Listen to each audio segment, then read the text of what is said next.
Hello, my name is Mitch and I draw Blood Force, and we're moving on with our revisits here. We're hitting an interesting part of the channel where I'm haven't fully defined what way we're moving forward. So we started off with the image number ones, and from there kind of moved on to we hit some record setters. Well, we hit most of the record setters from the '90s, as well as a few comics that just I personally like stuff like that What If issue, Fantastic Four issue, all that kind of stuff. And also decided to clean up the remainder of the Wildcats miniseries.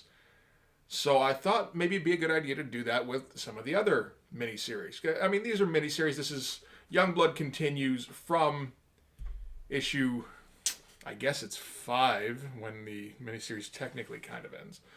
But that the first part, that was what was intended for the series. So we'll do the next couple of issues. We're going to do 2 and we're going to do 3 today as well. And so we're starting off here. If we'll recall, we started Youngblood number 1, and it's full of Liefeld the Excitement.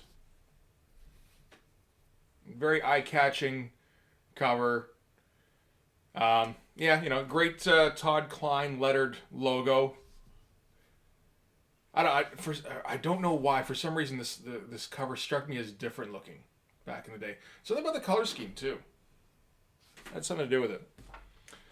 But anyway, Youngblood number 2 drops June of 1992, and again, it's a very high intensity kind of cover, and it should be because a prophet cometh, and we're already scraping the bottom of the barrel for lame comicsy kind of headings. This is not a terrible Liefeld cover. It's a pretty bad cover. It's just not as far as Liefeld goes. Because, I mean, you look at it and... What the shit is going on here? Is he floating? He's exactly the same size as these guys. None of whom have legs. Their legs all got consumed by the Kirby crackle. We got lightning instead of backgrounds. I think he is still trying here, because, I mean, you got about as much backgrounds here, and as much feet, as you had on the first issue. Remember, we established in the first issue, it's not that he can't draw feet. He can, totally. See, look, he drew feet right there. But, if he had to draw feet on the same plane, and try and work in some perspective or something with these guys here, it would have broke his brain. So he didn't do it.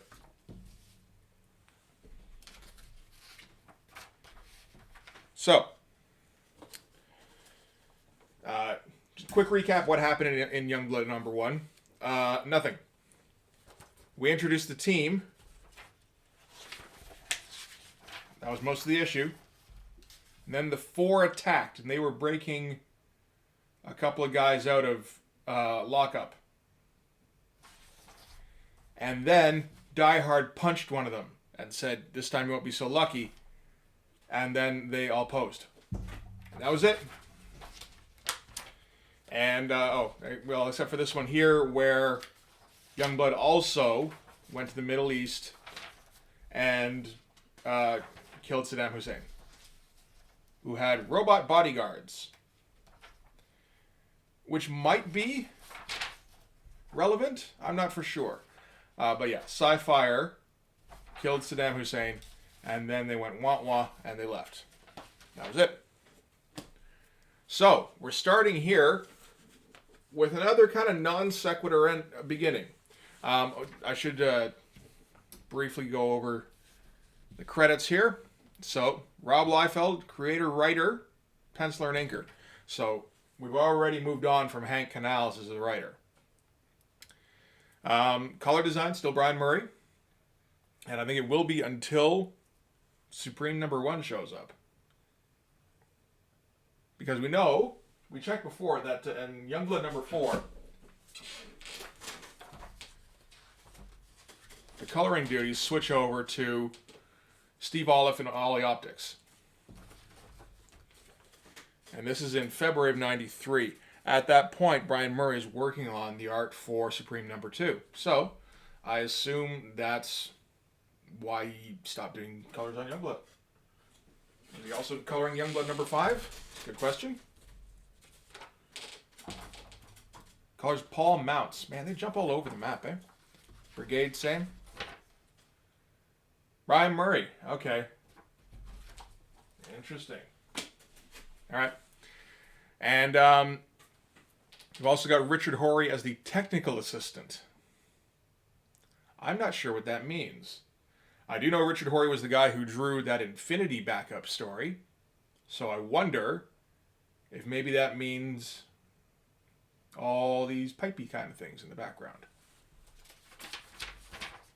It would kind of fit. It does. I could see somebody like Richard Horry kind of filling these in. Potentially. And letters, it's all hands on deck again. It's so weird. The way you can't just designate a letterer. Maybe it's just because of how irregularly the comics come out. So like if you're a letterer and you go, okay, you're the dedicated letterer for Youngblood. You go, sweet, that's a good deal. So you do the first issue. All right, I'm ready for the next one. Well, the next one's not coming out for a while, man. Just sit tight. So yeah, I think it's more whenever they finally scrape together an issue, they go, who's available? Jim Valentino's wife, I guess. I don't know. So we're starting off, yeah, again with another non sequitur ending or beginning rather, and again it's the Exterminators / Berserkers. Rob is determined that these guys are gonna be a thing, and pretty pretty X-Men ripoffy. This is very much a Wolverine / Beast hybrid, and this is, you know, the dark-haired Cable variant with an X-vest. Looks like Siren. Part of that's, I suppose, the red hair, but I assume that Rob also had, you know, input about what color the hair was going to be. It's a pretty good first splash page, though. And you get some, you know, typical Liefeld writing. It looks like Darkthorn spent a welcoming party. The Death Squad. Ha! What a joke. And, you know, that's his thing. Every once in a while, you're reminded just, you know, I forget how much Liefeld loves the pockets. And it's like, it's overblown, right? Like, he'll put pockets on everybody and put too many, but not like, it's not that ridiculous. And then you look at this. Like, he looks like he's got growths.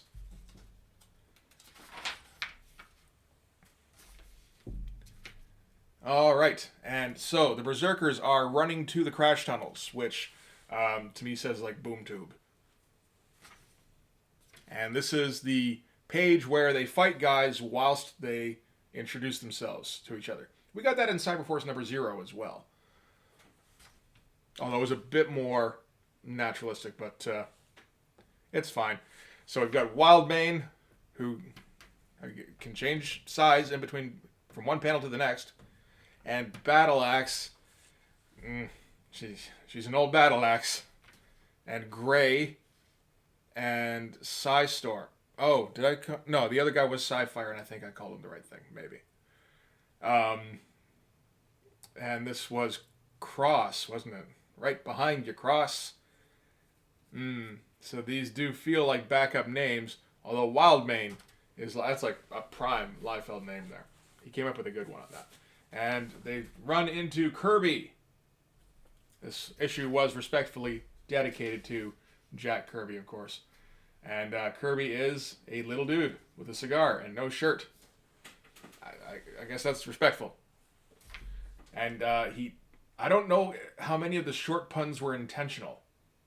There's a couple. Yeah, as usual, it's up to the little guy to mop the mess up. And no time for small talk. Probably both.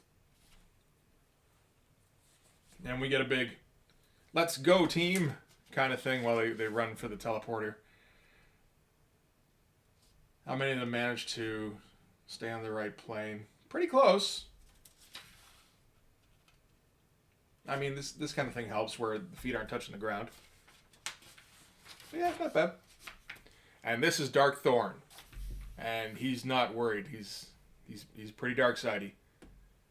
But he's not worried about the Berserkers escaping. It has been foretold the prophecy will not come to pass. So there was a prophecy about the prophecy that the prophecy will fail. That's handy. And this is the first time we're even seeing this guy. It strikes me as weird.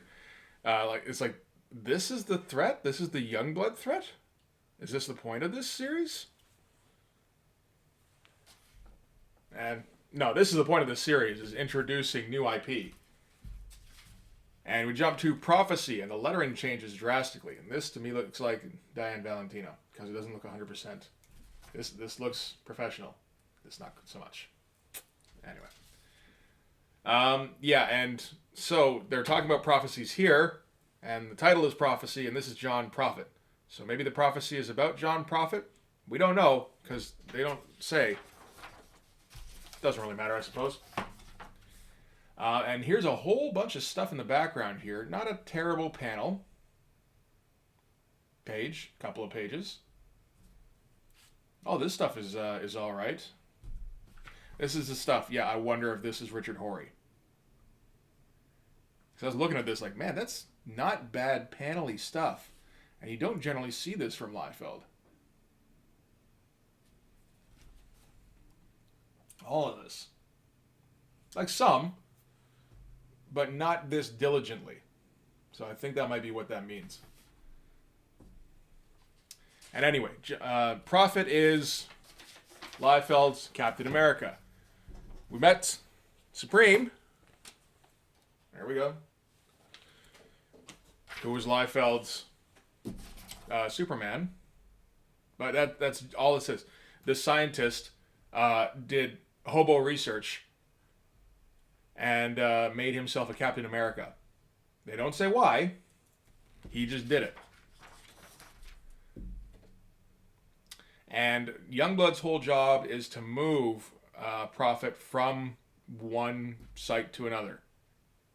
And seeing as how they're an attack force and not a moving company, they're not really going to pay as much attention to things like not damaging the merchandise or not hitting the buttons that will open up the merchandise. Liefeld's still going all in on these pages though.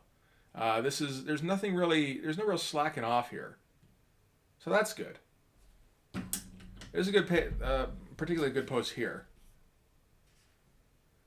He likes throwing in his Kirby crackle. I mean, it does make it so he doesn't have to put it in a background, but in an issue that's dedicated to Kirby, I suppose it's somewhat appropriate. And another double page splash with the emergence of Prophet. Yep, he did. And this is going to be a classic superhero misunderstanding. He looks at him, and Cougar doesn't like that. Oh shit! I completely glossed over the fact that letters were in the middle of the book here. I should check that out. Yeah. So he looked at him. He went, "No, you don't," and attacked him. So naturally he threw him off. So naturally he has to attack. And it's this is the whole point of this issue is. The beginning of the Captain America thing in Avengers, I guess #4, where he wakes up and he's incoherent, and they have to subdue him. Except that's not really what happens here. Just Cougar and Combat fuck up and let him out, and he doesn't do anything, and they go, "Oh no, you don't." And at this point, he assumes they're disciples of Darkthorn, because that's apparently what the guy was doing his hobo science for. And maybe that would be the prophecy then, I suppose, is that he's going to defeat him with hobo science. And this is all, there's no plot here. This is all just fight. Not terrible fight. Standard Liefeld shots with this here with the big swing up. This looks okay, though. And Kirby crackle everywhere.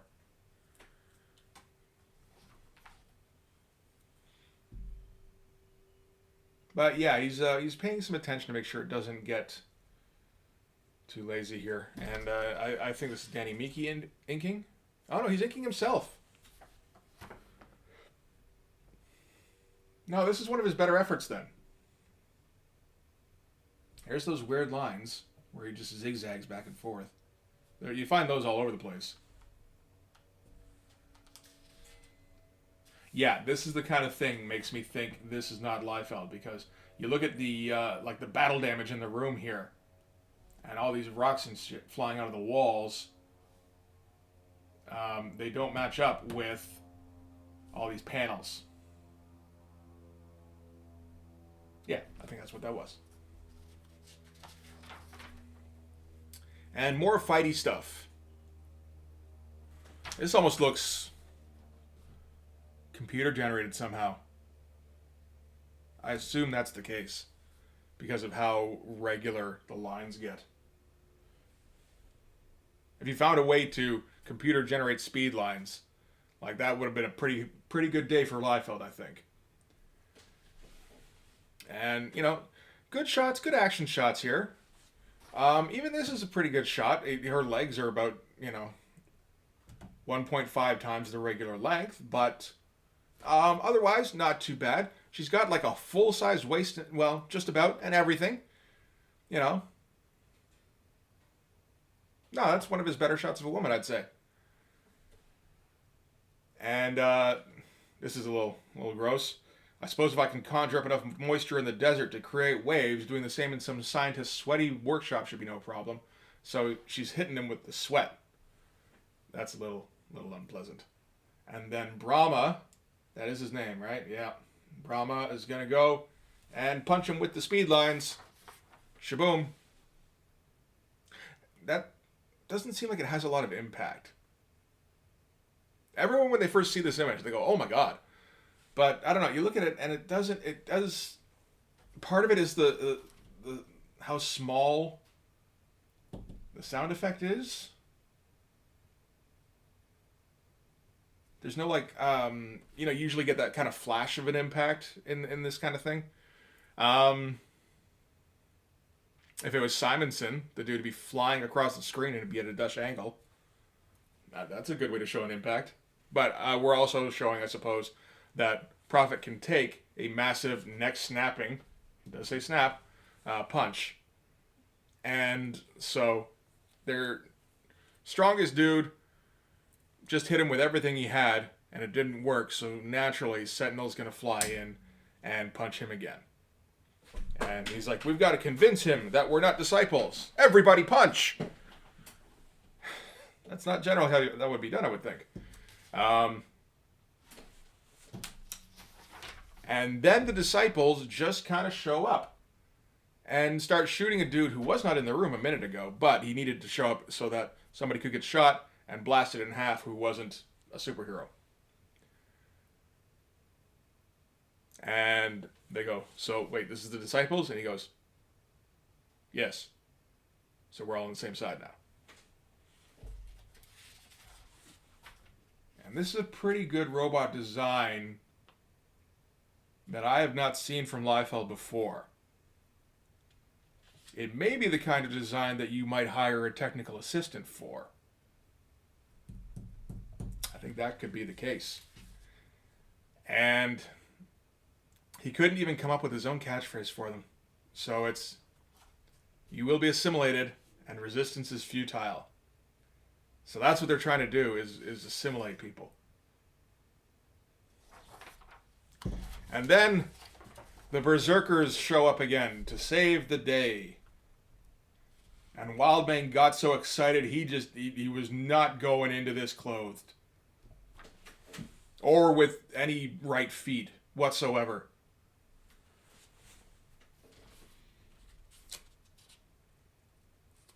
How many double page spreads did we get in that issue? I think that was 4. That doesn't quite count. I mean full on double page spreads. So we got 1. Well, yeah, I'll count that because you had to turn it. 2, 3. Oh, just the 3? Oh, well, there's a couple of splash pages as well. Yep. And then we get the first appearance of Shadowhawk. And an odd cover image.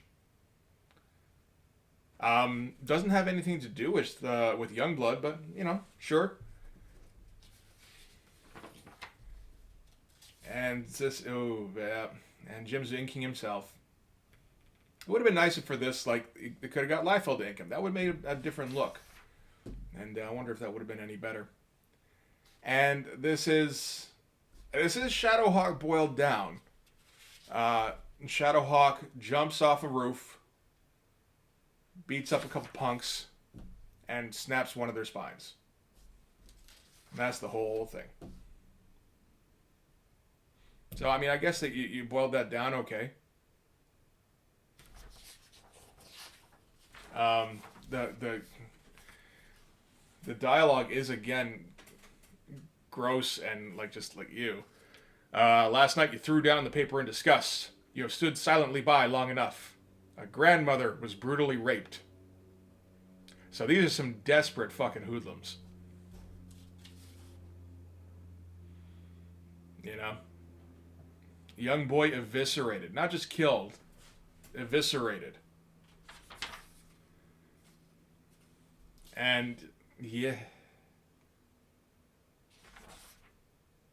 I mean, if I saw that, I don't know if I'd want to. I don't know, maybe I would have. I did read the first couple of issues of Shadowhawk. We did have them. But, no, not impressive at the time. Okay, so I took a look through them. There's nothing in the letters pages that was anything like quite as good as what was in the Supreme letters page. But, and they're mostly pretty glowing. Some of them a little fanatically so, I gotta say. It's a little weird seeing just how fervent the 90s comic readers were back then. How about... My local comic shop just received Youngblood #1. What can I say about Wow, Wow, and Double Wow? Youngblood #1 is rad, smoking hot. That should be on a cover somewhere. Also, I am one of your biggest fans. I kept up with your heroes and villains since I read X-Force #1. I can name them all, and he does. And yeah, like a lot of people are like super stoked to read some Liefeld. Also, a lot of complaining about the format for #1 with the flipbook format thing. So that's you know, people spoke up, and apparently their wishes were granted. So Youngblood #3 now in October of 1992. So what are we? 5-6 months on from when Youngblood #1 came out. I guess it's not as bad as it would get. There's that. This cover here, again, not bad. He's doing a decent job of changing the format from issue to issue. He does kind of lose sight of that a little bit as we go on. Not so good. Like, the only thing I'd say here is that Chapel looks like he's probably bigger than Shaft, even though he's behind him. But aside from that, not terrible. Any real change with the credits? Not so much. Creator, writer, penciler versus... I feel like we missed one. Oh, inking. Who's inking on this? Danny Miki. There we go. Lettering, all Kurt Hathaway. We got rid of Kevin Cunningham and Diane Valentino. And from what I can see, the lettering is all pretty good here. Technical assistant, again, Richard Horry. So I'm going to want to keep an eye out for those panels. And still got Brian Murray doing the color design. All right. And we're still in Malibu. Okay, so this is shortly after Youngblood #2. So the Disciples showed up and beat the living shit out of Youngblood. And Prophet 2, by the looks of it. And the Berserkers / Exterminators.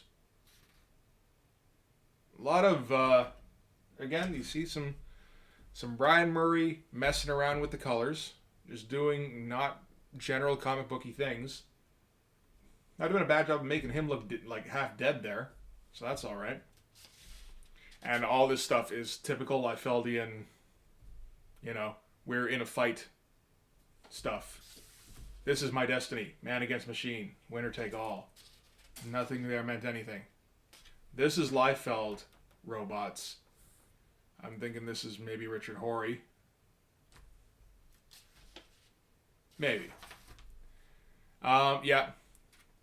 Yeah, nothing. You know, if you wanted to see more of... this is fine for starting off issue number 3. So that we can, you know, see how the battle went. I don't know if it would have been better to show the battle itself. I don't know. But now we're going to cut to the other team. Team 1. And we can't do a flipbook format anymore, which I suppose they would have preferred to do.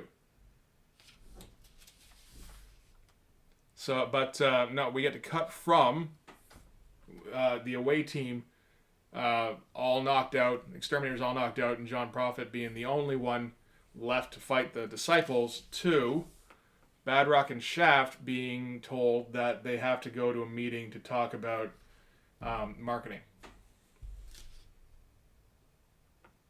And I feel like this is the kind of thing that Rob really wanted to focus on with Youngblood. Where they're harassing him about going to hair and makeup and telling him about the toy models for 93 and how they're going to have different variations because they want to squeeze the market. And Shaft thinks that's exploitative. Like, this sounds like meetings that Rob has sat in on. It is a pretty jarring switch from this kind of stuff. But yeah, no, I guess the idea was originally to have them as flip books. The problem is, you know, you didn't tell a story in the home team one in the first issue. So they just stopped by to see the guy that they captured in issue 1, who says apparently Shaft shot him 5 times in the arm. Wasn't his name is Forearm, right? Strong Arm. Oh, okay. I thought he was another guy with 4 arms. My bad. Forearm is, I think, on the Mutant Liberation Front. And we get a mysterious, minimally designed character here to break out the 4. And then we get some subplotty stuff that doesn't really come back in the Youngblood series, I don't think. Maybe in Team Youngblood. But this is Combat's race and the other guy. Shit, what was his name? Photon, I remembered. They're traveling to Earth to find... Somebody's a traitor. Yeah, Combat and Photon came to Earth, and they figure somebody sold secrets to stay on the planet.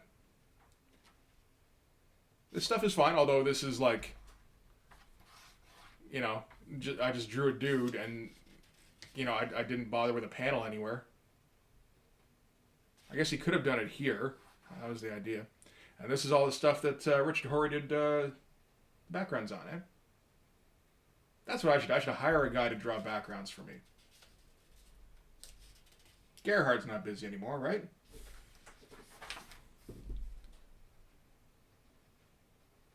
And if you ever need... Oh, man. If you ever need a template for how to do Liefeld hair, I guess this is it, eh? This just doesn't make any sense to me. With the cascading worms and the firehead. This almost looks like the way AI art looks these days. Where it's, you know, some parts are so random because it's cobbled together from like 7 different sources. Screen doors everywhere. We've seen a couple already, I think. Yep, there. Screen doors in space. Big screen doors. And yeah, again, this kind of stuff where they're being asked about stuff that's going on in the world. So they're asked if Savage Dragon is going to be joining the team. They don't even know who that is. Who are they voting for? Who's the Phantom in New York? I guess that's Spawn. And Clark Kent has to ask, of course. What about the Spine Breaker? And, you know, like, where they're just answering a bunch of questions. And that's, like, half of their job. Now, I think that was the point of the book. And, yeah, see, like, that is a pretty minimal costume design. And, man, she just, like, folded him in, like, 7 different ways. Because, like, part of it's this tangent here of the leg. But it looks like if this is him straight up, it looks like his body got bent that way and then bent back. And we get another kind of leaping into action shot, and he's still working on this pose. It's a little better. Like, Chapel's leg, his knee isn't up in his armpit this time at least. It does look like he's completely lost that bike. Like, that thing is going to go flying out from under him any second now. And I like this, where Shaft is shooting arrows while he says, "Look alive, team, they could be anywhere." So, shoot first and ask questions later. It really is the rule of the day. So the person sticking around is this one there. They say her name somewhere. Oh, I don't remember where it is. Kind of a double-page spread. Oh, ran out of room, eh? Didn't want to just do the leg going off camera. Oh, well. This stuff is all fine for Rob. Some long-ass... What is that, like a bandana?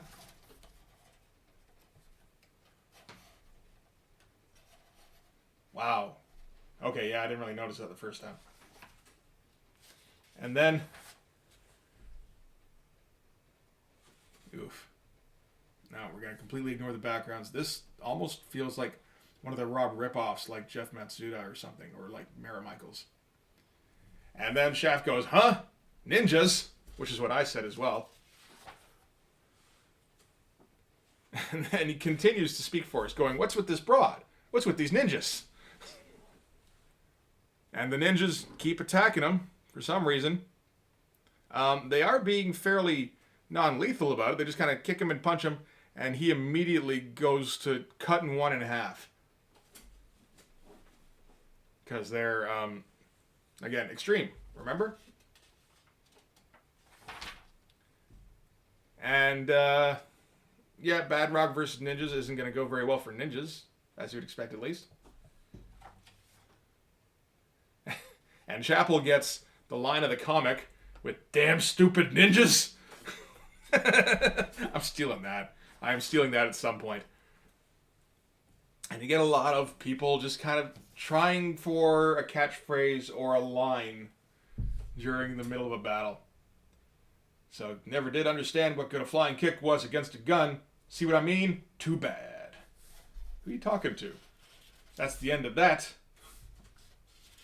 And it turns out this was all a distraction so that Showdown, that's her name, could break the 4 out. That's a different kind of take for that angle for Rob. Not terrible. And they're going to body slide out, which was the word for teleporting in X-Force as far as I recall. So I guess you're allowed to take that one. And they shoot Gage here out of the teleporting range. So they're going to have him to interrogate, potentially, I suppose. But then Die Hard shows up. And bad stuff's been going on with the away team. We already knew about that. We're just kind of getting around to it. I feel like it could have maybe slotted in the away team stuff after that. Nah, I don't know. Maybe this is probably the better way to go. Yeah, I just had to take a look through the letters on that one. 4 pages of letters, actually, in this issue. But no, nothing really stood out. All pretty complimentary. And 4 pages of them, too. But I think that's probably fair. You know, I mean, this is about as good a Liefeld product as you were going to get. Right? So, I'm just going to wrap up with the backup story for Youngblood number 3, which is Supreme, which has a ripoff of his New Mutants 98 cover, I guess. And this is a standard Liefeld cover with one dude standing while heads look concerned. He's done this more than a couple of times. And, yeah, Brian Murray gets to do the honors on this one. When was this? This was October. Yeah. So we are a month away from Supreme number 1. And, yeah, you can take a look and see that it looks weird. And, yeah, so, what was his? Z-Team. They introduced the names. They're just training. Meanwhile, Supreme is flying towards Earth.